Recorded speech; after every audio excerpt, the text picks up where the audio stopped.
Listen, man, I'm on road right now, and I'm not happy. I am not happy at all. First off, I'm gonna start by saying rest in peace to rich homie Quan. You know what I mean? Rest in peace to a lot of the fallen, soldiers in the hip hop game. Juice World, X, Mac Miller, Speaker Knockers, Nipsey, Shawty Low. So many, man.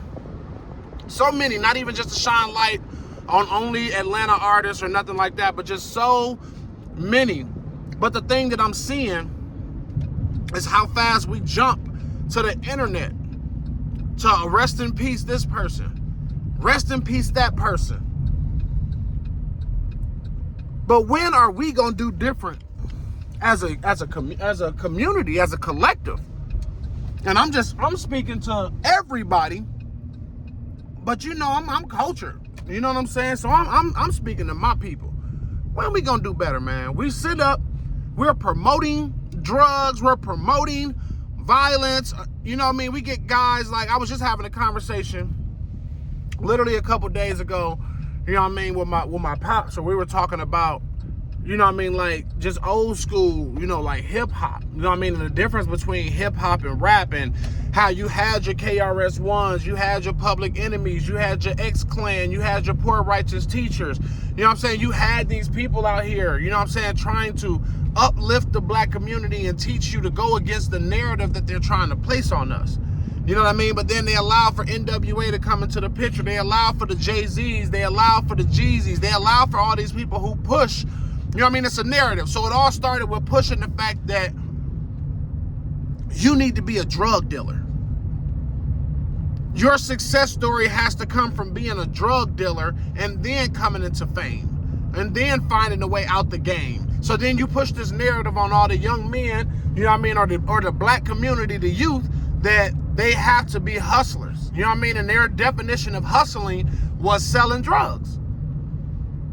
Not, put your money into these shoes or put your money into these shirts. Kudos to those that I see today that are doing that. It's hustling, but it's a positive aspect of hustling to where they're choosing a different route. They're choosing, something to actually stand behind and not something that's just going to tear down the community. You know what I mean?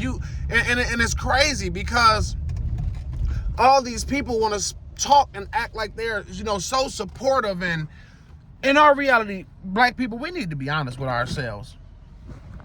We have become entertainment for the world, both in life and in death. You know what I mean? Are our accomplishments appreciated?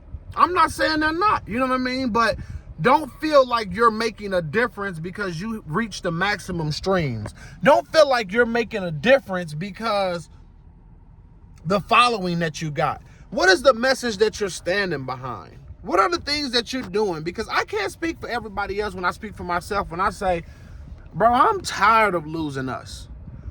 I'm okay with losing us to natural causes.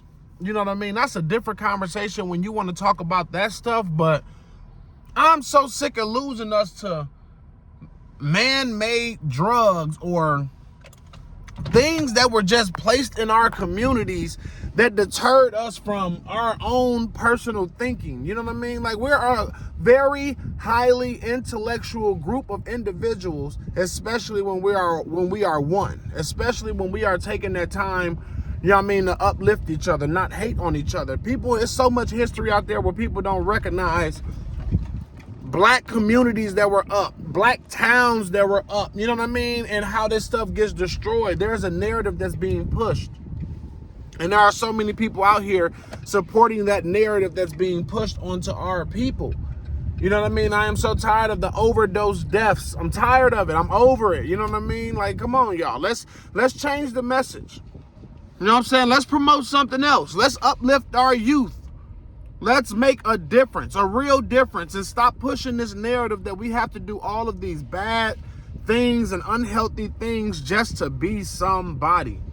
That's my rant. If you want more, you know what I'm saying, it's tea time. You know what I'm saying? We always hitting it, you know what I mean, with the Tea Time podcast. But I just had to get that off my chest because not only was I surprised and shocked by the death of rich homie Quan, but It's just the way it happens. You know what I'm saying? It's like, why? Why does it have to be an overdose? But then there's also things that piss me off where I look at the fact that TMZ releases the phone calls from the girlfriend calling 911 about him being dead.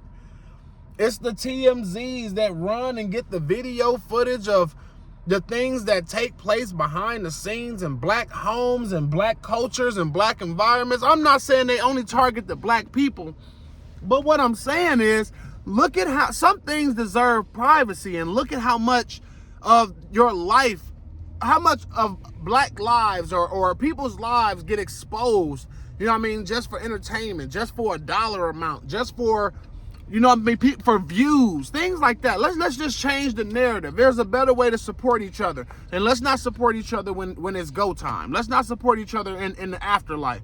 Support each other while we here. You know what I mean? You see somebody struggling, you reach out to them and you get them help. You know what I mean? I am a mental health professional. This is the field that I work in. So I see it and I deal with it all day long. And this is how I talk to my clients. This is how I talk to my patients. Hey man, listen, we got to do better. You need to find a different way to cope. You need to find something else to do before you find yourself through. I don't know, man. It's tea time, man. Hit that subscribe button, hit that like button. Make sure you hit that notification bell. I know this is a little different than what I usually do, but man, I just had to get that off my chest because it's just not sitting okay with me right now. And I don't know. I was a huge fan of Rich Homie Quan. So when this happens, now I'm just kind of like, you know what? I don't know. I'm kind of done. So it's Rich Homie Day for me. I'm listening to nothing but the Rich Homie music, man. I don't know. Hit the notification bell, subscribe button, hit that like button, man. I'm out.